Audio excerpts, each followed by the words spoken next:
So on Monday night, I think you've got a matchup of teams heading in opposite directions. The Chicago Bears with expectations, big hopes for this season, coming off of a miraculous last second victory over the Denver Broncos last Saturday afternoon. And then you got the Washington Redskins coming into this game. They're going to be the home team, but they're 0-2 and staring down the barrel of a possible regime change at the head coaching position at the end of the season, if not sooner. So looking at this game, you could argue it's a critical game for both teams. If the Bears go to 1-2, that sets them up really poorly in the NFC North, especially looking ahead to next week and having to take on the Minnesota Vikings. And for the Redskins, if you start 0-3 and you're honest with yourself and you look at this team, you would at that point have no real expectations of this team making the playoffs in 2019. It's just that simple. So looking at it from the Bears' standpoint, Week 2, like I mentioned, that last second victory, a bit of a bounce back from Week 1 and that disappointing loss to open the season on Thursday night against Green Bay. The defense is playing at an elite level, although they were a little more vulnerable against the Broncos on Sunday, especially through the air. Run defense still really stout.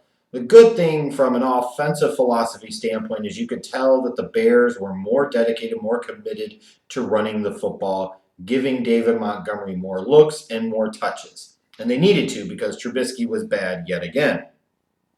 Looking ahead to this game, you look at Mitchell Trubisky and Matt Nagy, their overall performance in primetime games leaves a lot to be desired. That's why you call them Midday Mitch and Noontime Nagy. They're going to have to show up and be better than they have been historically. And if you're a Bears fan, you're a little concerned about the news of Easy Eddie or Steady Eddie Pinheiro battling a knee injury. The last thing you want to hear if you're the Bears is the kicker, who might have actually established that he's the guy for the job, is now battling through, of all things, a leg injury, and in this case, his knee. For the Redskins, an 0-2 start, no Trent Williams and Jordan Reed, but Case Keenum has actually been statistically very good.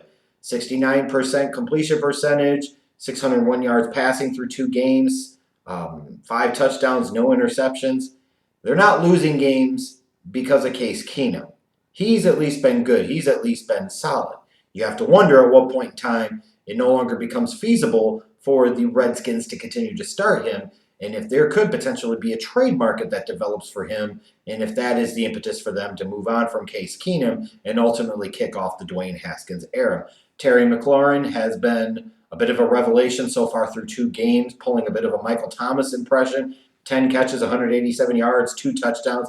He's got speed. He's a very underrated route runner. Almost makes you wonder what the hell Urban Meyer was doing with him at Ohio State. The defense has been stout. In the first quarter of their first 2 games against the Eagles and Cowboys respectively, with 0 points allowed. Unfortunately, football games are 4 quarters, and in those other 6 quarters combined, the Redskins have teamed up to give up 63 points, with only 2 sacks on the season, 6 touchdown passes surrendered. You know, you look at them and you say, man, they start off well, and then it just gets worse as the game goes along. And when you look at this from a Redskins standpoint, where Trubisky and Nagy have been less than stellar in prime time, you know, recent Washington Redskins history on Monday Night Football is not good. So a lot of things staring at you in the face. Really big matchup for both teams. The keys to the game, first for the Chicago Bears, they have to be able to spread the Redskins secondary out. They're vulnerable there. They can be hit there. The Eagles and Cowboys both had success stretching them out and hitting them down the field. The Bears have to be able to do the same thing, which means they need to get Taylor Gabriel and Anthony Miller more involved in the passing game. A few less reps for Cordero Patterson as an actual wide receiver would be very welcome news indeed. And if they can get Gabriel and Miller more involved in the passing game, it is going to help out Trubisky, help out the rest of the offense. The Bears have to get Trubisky into a rhythm early. They must. Get him on the move, some designed runs, balanced play calling. The types of passes that you do call need to be designed to be quick decisions, quick reads, just enough to, get him some confidence, get him some momentum. Because again, Trubisky in primetime games has not been good in his career. You have to get him settled in, got to get him comfortable early on. Because if you do that, he could go on to have a good game against a defense, especially the Redskins secondary, that can be had, especially as the game goes along. Because as Redskins fans know, their defensive coordinator is horrible at halftime adjustments. He just doesn't make any. From a Redskins standpoint, they got to figure out a way, and unfortunately they're facing a Bears defense that's really, really good against the run. They got to figure out a way to be able to establish the ground game. You look at the first 2 weeks of the season, you had Darius Geis had 18 yards rushing in week 1 and week 2 with him out due to injury. You've got Adrian Peterson in the lineup against the Cowboys. He put up a whopping 25 yards.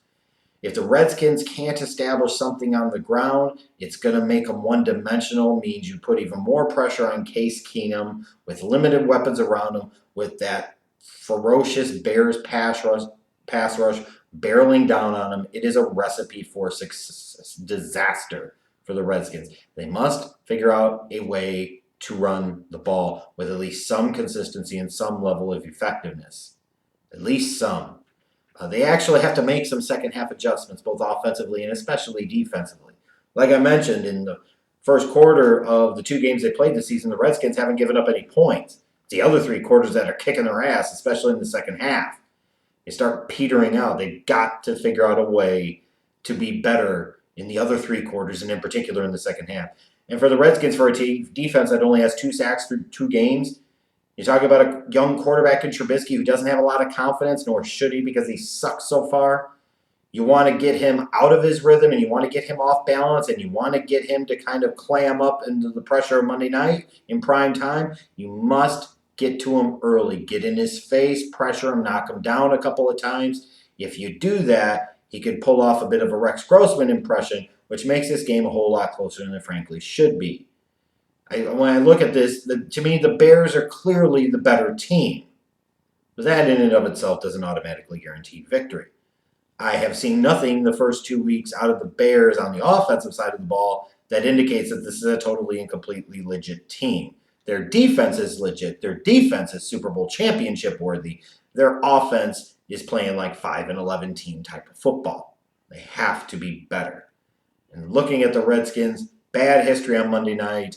Their defense has not been good. Gets worse as the game goes along. Their secondary can be had.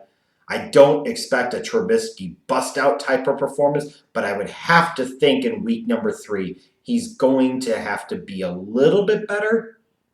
Maybe just a little bit more than a little bit better. And I think he'll be good enough here. I think the Bears are going to win this game, make a little bit of a statement on Monday night. Not too much, but enough. Build some confidence and momentum going into the week 4 matchup against Minnesota. I'm going to pick the Bears to win this game on the road Monday night in D.C., 23-13.